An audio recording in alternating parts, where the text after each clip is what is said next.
Hai semuanya, balik lagi sama Calon Sarjana. Kalau ngomongin cara pembuatan KitKat, mungkin kita semua ada bayangan lah ya bagaimana garis besar dari proses pembuatannya. Tapi gimana jadinya itu kalau ngebuat oksigen dan juga proses dari korek api batangan.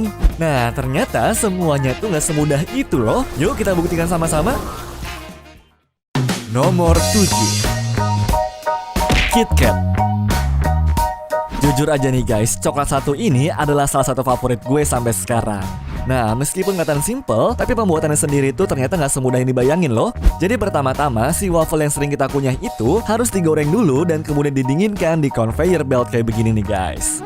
Nah, coklatnya sendiri ada dua jenis loh ternyata. Ada yang coklat pada umumnya dan juga ada coklat putih nih. Keduanya itu nanti akan digabung untuk ngelapisin waffle per lembarnya supaya bisa ngerekat ketika disatuin. Baru deh 3 waffle yang ada kemudian bakal dipotong jadi kecil, lalu ditaruh di cetakan buat dilapisin coklat lagi pada bagian luarnya. Pantesan aja enak, orang dibuatnya aja bener-bener diperhitungin dengan baik.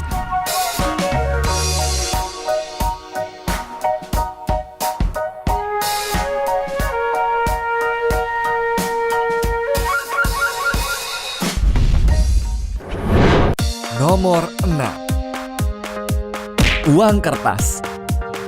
Dalam proses transaksi, setiap negara pastinya itu membutuhkan uang sebagai alat tukarnya. Sehingga negara pun harus mencetak uang-uang tersebut dari bahan dasar kayu yang akan dipotong kecil-kecil dan direndam larutan asam untuk melepas serat dari si tumbuhan tersebut tuh guys. Nah, kemudian kayu-kayu yang sudah mulus ini bakal dikasih pemutih lalu dikeringin supaya bisa diproses lebih lanjut. Pembuatannya tuh ternyata masih panjang ya guys. Karena nantinya kertas ini bakal dicampur lagi sama kalsium karbonat dan juga tanah liat supaya warna kertasnya jadi lebih butek gitu. Baru deh abis itu dikeringin dengan dimasukin ke dalam tabung supaya nantinya bisa dicetak menjadi gulungan kertas besar kayak begini. Terus setelah jadi, gulungan itu bakal di-packing dan dikirim ke bank untuk proses finalisasi dengan mencetak gambar-gambar menggunakan alat printing milik mereka sendiri.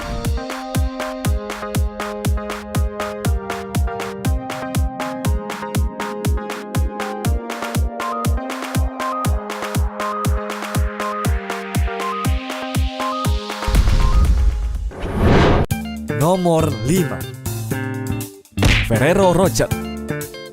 Tiap Valentine tiba, pastinya beberapa orang sering beli coklat ini sebagai hadiah pemberian untuk pasangannya deh, ya kan?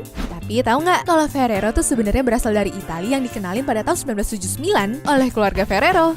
Nah, pembuatannya sendiri sebenarnya itu menggunakan mesin produksi yang hebat dan bisa nyiptain sampai 24 juta coklat per harinya guys.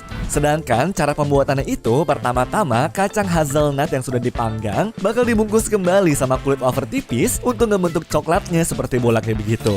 Kemudian kulit luarnya dilapisin lagi pakai coklat susu bertabur kacang yang nyelimutin bola-bola ini. Lalu terakhir dibungkus sama kertas emas dengan menggunakan mesin. Wah, seru banget ya guys ngeliatnya.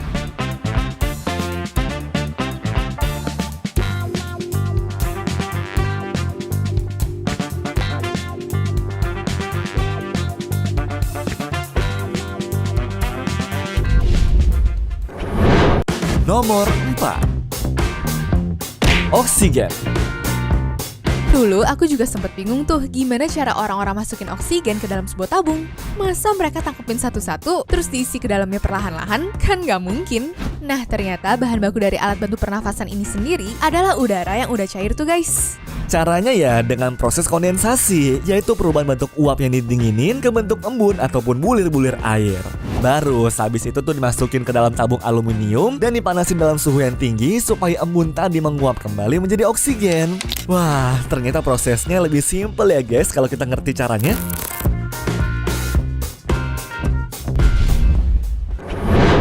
Nomor 3, korek api. Pakainya gampang, tapi buatnya susah banget. Itulah yang terjadi sama korek api batang yang biasa sering dipakai untuk nyalain lilin ulang tahun ini nih guys. Nah, ada baiknya kita intip dulu yuk gimana sebatang pohon gelondongan dipotong kecil-kecil seperti yang kita pakai biasanya. Jadi sehabis dikulitin tipis-tipis dan ditumpuk, nantinya lembaran kayu itu bakal dipotong-potong jadi kecil kayak begini guys. Lalu setelah dipilah-pilah, kayu-kayu itu bakal dibawa ke jalur khusus buat dikasih fosfor pada ujungnya. Sedangkan untuk kemasannya sendiri, mereka tuh menggunakan sistem printing dan juga laminating guys. Dan ternyata nih guys, satu kotak korek api yang berasal dari Tanzania kayak begini dijualnya seharga Rp6.000 per boxnya loh. Wah, mahal juga ya. Beda jauh banget tuh sama yang ada di negara Indonesia.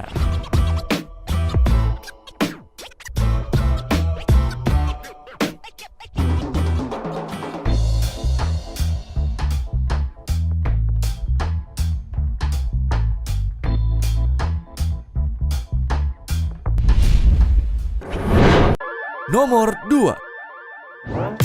Stabilo warna.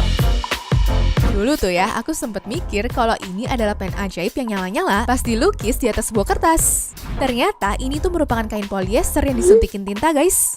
Nah, prosesnya pun cukup mudah, di mana biji plastik akan dicetak menjadi sebuah pensil tabung untuk menampung si kain tadi. Tapi sebelum itu, tintanya tuh bakal dites kepekatan dan juga kekentalannya untuk meminimalisir kecacatan warna dari produk itu sendiri.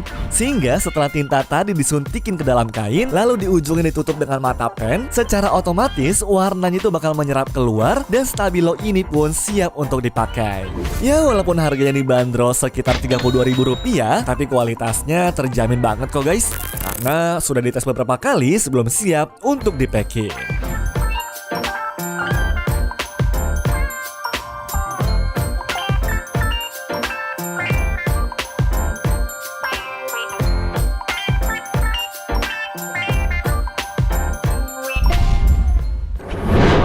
Nomor 1. Gula. Percaya nggak guys kalau air tebu yang dijual di kaki lima gitu sebenarnya itu dibutuhin untuk proses pembuatan gula loh. Karena syarat minimal dari pembuatan gula ini adalah mengambil air sari tebunya dengan diproses menggunakan alat penggiling. Habis itu barulah sari tersebut tuh disaring dan juga dimurniin dengan dipanasin, diendapin, dan disaring berulang-ulang buat dapetin zat manis murni yang disebut sebagai nira. Nantinya zat cair ini bakalan diuapin supaya semakin kental dan dikeringkan serta didinginin supaya lama-lama mengeras menjadi butiran kristal. Makanya karena prosesnya cukup rumit dan panjang, jadi nggak heran guys kalau harga bahan dapur ini makin lama makin mahal hingga mencapai Rp12.000 per kilogramnya.